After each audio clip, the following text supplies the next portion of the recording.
देखिए, पश्चिम बंगाल का तो जो हाल है ना, उसके बाद भी अगर कोई ये कहे कि वहाँ पुलिस क्यों लगी थी इतनी, वहाँ इतना क्यों एक कड़ाई वाला काम करना पड़ा था, तो इसका सीधा सा मतलब हुआ कि वो दरअसल चुनाव में गड़बड़ी के पक्ष में खड़ा था। वो चाहता था कि चुनाव में गड़बड़ी होती रहे। क्यों होती रहे? क्योंकि उसको लगता है कि भाई ठीक है, एक ममता जी हैं जो भारतीय जनता पार्टी से लड़ती है।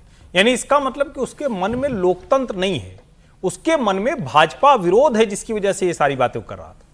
ये जो आधार कार्ड मिलने का मसला है, ये जो अभी लाउड स्पीकर पर लोग इकट्ठा हो जाते हैं, ये जो मतलब अलग अलग तरह से जो वहां लोग निकल कर सामने आ रहे हैं, और हो सकता है कि वो खबर आगे आप बात करें। एक वो गियासुद्दीन मोल्ला वाली खबर आप चलाएंगे क्या? तृणमूल कांग्रेस के 3 बार के विधायक हैं, मंत्री रहे, उन्होंने अभिषेक बनर्जी पर FIR कर दिया है और वो कह रहे हैं कि अभी तक हम डरे हुए थे।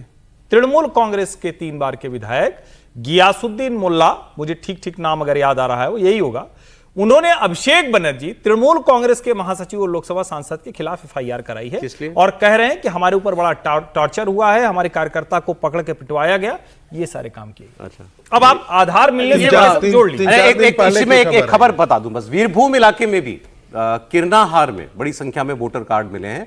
स्थानीय लोगों को बीरभूम के नानूर के किरनाहार में एक मैदान में बड़ी तादाद में वोटर कार्ड पड़े मिले, कहीं आधार कार्ड, कहीं वोटर कार्ड। मैदान के बगल में एक पूर्व BLO रहता है, पुलिस उससे पूछताछ कर रही है कि ये वोटर कार्ड जो है कहां से आए।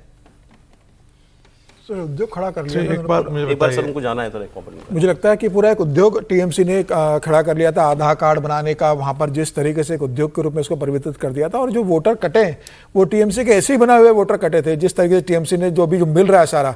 और मुझे लगता है कि शुभेंदु अधिकारी को पूरे TMC के जितने बंगाल के अंदर जितने जिला कार्यालय, जितने ऑफिस है, सबकी सघन चेकिंग करना चाहिए। सिर्फ ये 2-4 जगह से निकला अगर आप चेकिंग शुरू करेंगे तो आपको कई अनैतिक काम वहाँ पर डॉक्यूमेंट्स मिलेंगे, जमीनों के पेपर मिलेंगे, जमीनों पर कब्जा किया हुआ मिलेंगे, धर्मांतरण की बड़ी वहाँ पर साजिशें जो होती थी उसकी जानकारी मिलेगी।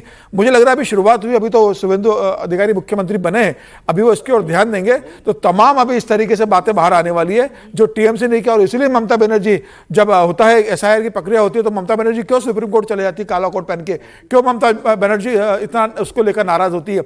उसका कारण यही था कि 15 साल में ममता बनर्जी ने अपना एक बड़ा वोट बैंक तैयार किया था, वो वोट नहीं दे पाए, तो उसका असर अब दिख रहा है। आप कुछ कह रहे थे सर? मैं ये कह रहा हूँ कि अच्छी बात हो रही है ये जो किया गया है कि पकड़ में आ रहे हैं। इसमें फर्क नहीं है कि पहले शायद पुलिस इसी काम को करवा रही थी, अब पुलिस इस काम को कर रही है। ऐसा तो है नहीं कि पुलिस मदद क्या हो रहा है? ये किस लिए वोटर कार्ड, आधार कार्ड बन रहे थे, ये समझ में आ रहा है। सब कुछ इलीगल है ना, मतलब वोटर कार्ड बनाने के लिए भी, जमीनों के लिए भी, जो भी सब काम हो रहा है। लेकिन मैं भूपेश बघेल साहब पे कहना चाहता हूँ, उनकी लाइन बड़े कैची हो सकती होगी कहने के लिए कि पहले मतदाता सरकार चुनते थे, आजकल सरकार मतदाता चुन रही है। आज नहीं कहते तो अच्छा था, अभी सुबह सुबह केरल में सरकार बनी है VD सतीशन साहब की। अभी तो शपथ ले रहे हो और कह रहे हो कि हमारी हर जगह सरकार है। ठीक बात है। नहीं तो राहुल गांधी भी कहते हैं ना कि बीजेपी ने चुनाव चोरी करने का सिस्टम बना लिया है, एक प्रक्रिया पता चल गई है उसको। वो भी बना ले, काबिलियत यदि उनमें है तो वो बना ले। हम थोड़ा बंगाल मुद्दे, नहीं बिल्कुल आपने सही कहा।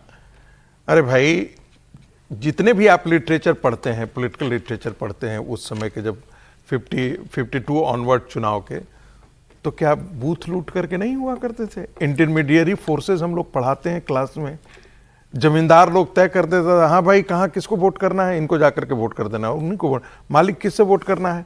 अरे अब तो वो एक कम से कम सजगता आई है, अवेयरनेस आया है, लोग अपने मताधिकार का प्रयोग कर रहे हैं। ये नहीं है कि कोई जमींदार और ठाकुरदार जो है वो जाकर के उनको डिक्टेट कर देगा कि हाँ यहाँ जाकर के वोट कर देना है तो वोट कर देना है।